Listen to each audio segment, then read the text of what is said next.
Straight ahead on 12 News, a transformation underway at 3 area high schools.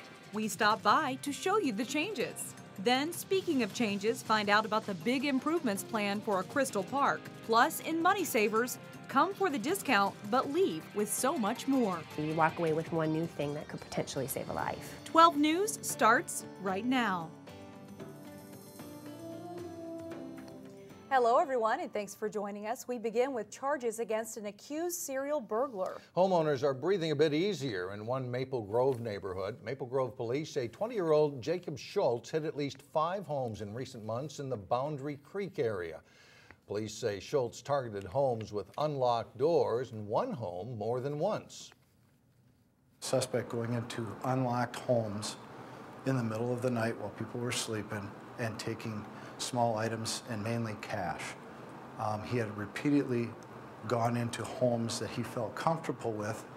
In his interview with the detective, that he felt was okay to continue going into, and he didn't get caught.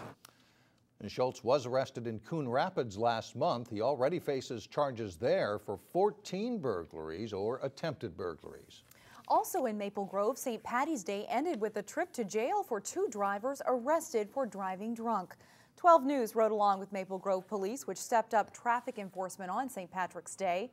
While Maple Grove Police did make 2 DWI arrests, Officer Steve Parker believes people are making smarter decisions before getting behind the wheel. When we rode along, Parker did not pull over any intoxicated drivers. The weekends obviously are a lot busier with that, Fridays and Saturdays especially. Friday and Saturday night we can have 4 or 5 as the 2 shifts combined. On an average night, Parker says Maple Grove police make about 1 DWI arrest. A Golden Valley lawmaker wants to make it clear that state legislators are not above the law for drunken driving or other crimes during the session. Not because I think legislators are commonly using their so-called immunity to avoid arrest in the case of drunk driving, but because I think it is important that we provide clarity to law enforcement, the public, and to ourselves that in fact no such immunity exists. The state no longer hands out so-called get-out-of-jail-free cards to lawmakers, but Ryan Winkler is trying to change an immunity clause in state law. A similar bill passed the House last year but failed in the Senate. Several major construction projects are underway at each of the 3 high schools in the Osseo School District. As Delane Cleveland reports, work is being done to make room for an influx of new students next fall. School construction is usually an undertaking reserved for the summer. But at Maple Grove, Osseo, and Park Center high schools, crews have been busy since December on projects that will transform the look and overall student capacity of the 3 campuses. The need to get the structures ready and to get it ready for students at the beginning of the school year required us to start this kind of work in the wintertime. The schools currently don't accommodate a 9th grade class, but due to a recent school board decision, that's all going to change next fall. We have always had a senior high structure, 10-12 structure, and this is something new that kind of aligns us with most of what the high school systems are doing throughout the state. Now crews are working at a feverish pace to have the additions finished by July. The overall cost of these 3 projects is $25 million, and it's a direct result of the state switching to an all-day kindergarten model. And all-day K pushed us to make some decisions because we started overcrowding our elementary schools. The school board felt it was better to add on to the 3 high schools rather than adding space to the 17 elementary schools. We've tried to figure out ways that we can be as least invasive to the whole school process and to make sure that the teaching and learning goes on. As with every construction project, it's not the most ideal situation today, but it will make a world of difference for the students in the fall. I don't think that we'd be able to handle it without this. In Maple Grove, Delane Cleveland, 12 News. As for what the construction entails, Maple Grove High School is getting a new gym and classroom space. Park Center is getting a dozen new classrooms, and Osseo High School is getting more classroom space, a new gym, and rehearsal space for the music program. It already has had 2 rounds of job cuts. Now Golden Valley-based General Mills is gearing up for more. A new round of cuts is not expected to come from Minnesota, but in other states and in Canada. The company plans to trim 1,100 jobs by the end of the 2016 fiscal year. It's currently in the process of completing 800 job cuts, which did affect Minnesota employees. Will a mild winter lead to an outbreak of spring storms? There's no way of telling for sure, and that's why businesses are being urged to have plans in place for severe weather. The last major tornado in Hennepin County tore through Golden Valley in North Minneapolis back in 2011. It killed 1 person and injured 48. When those storms happen during the day, more people are likely to be at work. An emergency preparedness conference at Hennepin Technical College looked at all kinds of threats to businesses and their employees, like how to deal with bomb threats or infectious diseases. When it comes to being ready for severe weather, experts say that's a year-round process, not just something you do in the spring.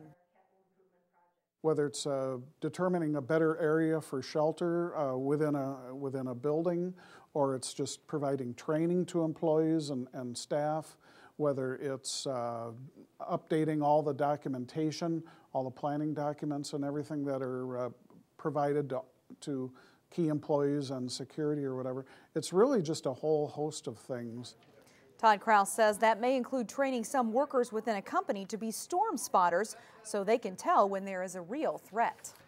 Streets, city code, and then there's the railroad issue. Those are some of the top issues looking ahead this year in the city of Crystal.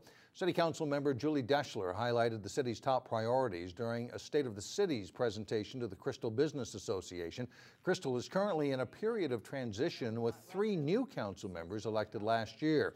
A top priority is a road reconstruction and storm sewer replacement project in the neighborhood near North Lions Park. The $6 million project will help alleviate flooding along Elmhurst Avenue. Other priorities include simplifying city regulations. There's about as many lines of code as there are residents in Crystal. That would be 22,000. A task force will have the job of getting rid of unnecessary and outdated language. And finally, there is the unsettled BNSF Canadian Pacific Railroad connection. While Hennepin County approved the purchase of land to potentially block the project, the city continues to do all it can to fight it as well. Changes are also on the way for a Crystal Park. The Bassett Creek Playground will get a whole new look thanks in part to a grant from Hennepin County. Reporter Sonia Goins has a preview. This is one of the signature parks we have in Crystal. The Bassett Creek Playground has held up pretty good when you take into account it's been in place for 23 years. The playground is still in relatively good shape, but it definitely is in need of a facelift. Soon the slides and other features will be torn down to make way for some new playthings. The overall layout of the playground will be pretty spectacular. The new space will be for kids 2 to 12, and it will have a nature theme to it. Trying to put a playground in that, fits within the space, real tall canopies, the more nature colors. There'll be some toadstools, there'll be green slides. The park will also feature some high-end equipment. The new and improved merry-go-round, a little different than the typical merry-go-round you would see at other playgrounds. We have a rock climbing feature. And there's sure to be lines to get on the zip line. We can make room for the zip line. We'll actually go right here. Traditional slides and climbing equipment will also be included. City officials say they hope people from all over the metro will come and play in the park. We really hope that, it's something that they can be proud of, kind of a destination playground that people from all over the city can come and enjoy. In Crystal, Sonia Goins, 12 News. The project will cost about $130,000. The city got a $63,000 youth grant from Hennepin County, and they also got funds from a playground company. A ribbon-cutting ceremony will be held this fall. Coming up, the senior discount that's much more than a discount. That's next in Money Savers. That is coming up next in Money Savers. Sorry about that. Then later in sports, highlights from Park Center's opening game at the state girls basketball tournament. But first, temperatures reached the 50s on Thursday, but no significant warm-ups in sight. Well, when is the last time you brushed up on your defensive driving skills? Chances are it's when you were under 16. Most drivers don't go through any re-education, but for adults over 55, there is an extra incentive. We'll tell you about it today in Money Savers. Is there anybody here who thinks it's okay not to have your safety belt on? For seasoned drivers, this defensive driving course in Golden Valley is a refresher. If you don't have your safety belt on, you are 25 times as likely to be thrown from the vehicle. It's good knowledge for any driver to know. There are 3 kinds of distractions. And instructor Bob Emerson delivers it well. But these little devices are extremely dangerous when we're driving. But the knowledge is the bonus. Most people, like Sherilyn Hagan from Brooklyn Park, come here for the discount. I wanted the 10% off for the insurance. In Minnesota, once you are 55, you can get a 10% discount on your car insurance if you take a state-approved 8-hour defensive driving class, and then refresh every 3 years with a 4-hour course. You receive a certificate upon completion, and then you present that to your agent for your discount, and it is a 10% discount. Lisa Kahns with the Minnesota Safety Council says the knowledge learned in the $20 class is worth much, much more than the discount. And to me, working in traffic safety and seeing the downside effect of what can happen, the return on investment is humongous, especially if some of those issues they're having issues with can be changed. You walk away with one new thing that could potentially save a life. Sherilyn Hagan says she's leaving today with new information. This is the 3rd time I've taken this class, so I'm learning a few things that are new. And she's getting a few reminders that are much better refreshed in the classroom. Close and lock all your doors and tailgates. Than out on the road. And they leave here happy about the discount, but even happier about the fact they learned some things about traffic safety. And there are classes ongoing around our area, and you can take them online too. To see where the Minnesota Safety Council is holding the next class, check out their website, minnesotasafetycouncil.org. Coming up, a Brooklyn Park girl's heartwarming story of generosity. But first, a Champlin Park basketball star gets a big award. John Jacobson has the details next in sports. Well, we start with a really nice honor for a basketball player who's an excellent player and did a lot to bring his team along this year. He did a terrific season for JT Gibson. I know disappointed with the way it ended, but overall a great year. It was a great season for Champlin Park boys basketball in 2015. The Rebels won a school record 31 games and finished as runners-up in Class 4A. And one of their senior captains now has received a big honor. As we mentioned yesterday, the Rebels number 15, JT Gibson, has been named Mr. Basketball, the top individual prep hoops honor each year. Gibson led the Rebels in scoring this season, averaging over 18 points per game, while also becoming the school's all-time leading scorer. The Star Tribune's Metro Player of the Year will play college basketball next season at Nebraska Omaha. The Park Center girls basketball team is hoping to repeat as state Class 3A champions before moving back into Class 4A next season. The Pirates facing Richfield Wednesday morning, and Danielle Schaub gets the steal and takes it all the way for the layup. Park Center grabs a 6-2 lead. Schaub passes to Ann Simonette in the corner, and she knocks down a 3. The Pirates shoot the ball well in the first half. They go inside to Camille McCoy, back out to Hannah Schaub for a 3, and it's 14-7 Pirates. McCoy provides a big lift off the bench, scoring 7 points in the first half to help build the lead. Danielle Schaub with another assist here on the backdoor cut by Simonette. It's 28-15 Pirates. McKenna Dubois hits a couple of threes in the first half. As a team, Park Center makes 6 from beyond the arc in the half, and they lead Richfield 39-26 at halftime. Second half, it's inside to Michaela Hayes. The 6'1 sophomore helps lead them down the stretch with 3 early buckets. Hayes scores in the lane again here on her way to a 15-point outing for the Pirates. They're efficient breaking the press. Danielle Schaub sinks the jumper, and Park Center wins it 72-57. Well, we knew it was going to be a really aggressive and hard game, and we came out, we played even harder than they did, and I'm really proud of everybody. We didn't back down, we step up, and we played good. I think it shows that no matter what age we are, how big or little we are, we can do anything, and just being here shows how hard we work. Park Center will meet Casson Manterville in the Class 3A semifinals Thursday afternoon at 2 o'clock at Williams Arena. Maranatha Christian Academy is in the Class A tournament for the 6th consecutive season. The Mustangs are the number 2 seed for the tournament and carry a 27-3 mark. All of the losses are to Class 3A teams and 4A teams. The team played very well in the Section 4 tournament, including a 66-35 win over Legacy Christian in the final. Just playing as a team. Like when we play as a team, we play a lot better. The first half, we weren't really playing together, which we were still up by a lot, but Coach said we could do a lot better, and I feel like the second half we really came together as a team. Really just working together and playing as hard as we can. We want this so bad, so going last year and losing the first game, we just don't want to do that again. We want to take it all. Mustangs are the #1 seed for the tournament. They will open against first-time entrant Stephen-Argyle from the northwest part of the state. Well, we're definitely going to be two distinctly different styles. They are more of a ball control. They're going to want to slow it down. They're going to look into their 6'4" center and try to beat us with a physical presence inside.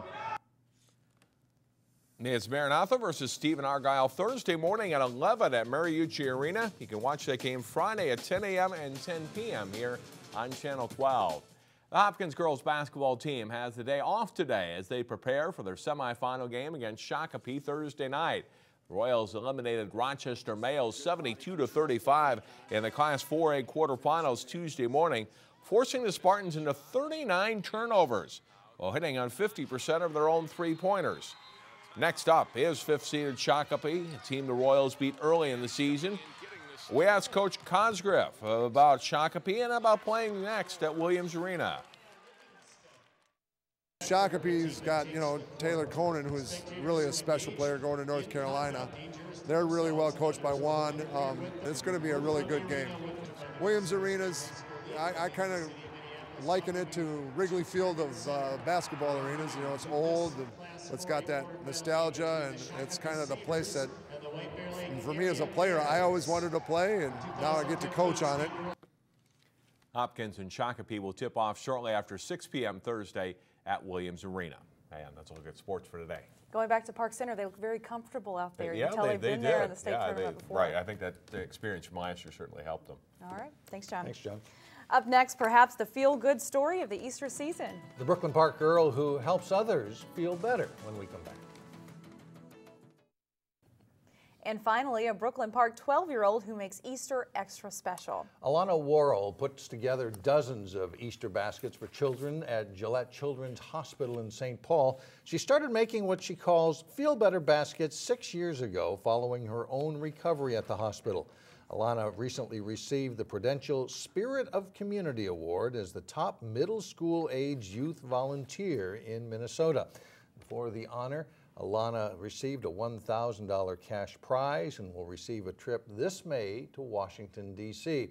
And she started out spending her Christmas and birthday money for the baskets, which she fills with toys and DVDs. And her project has grown to include donation drives from her school, church, and local businesses. So great job. She Very deserves big that award. project, too. Motivated. Yeah, absolutely. That'll do it. That's it for now. Thanks for joining us, everyone. Community Corners coming up next.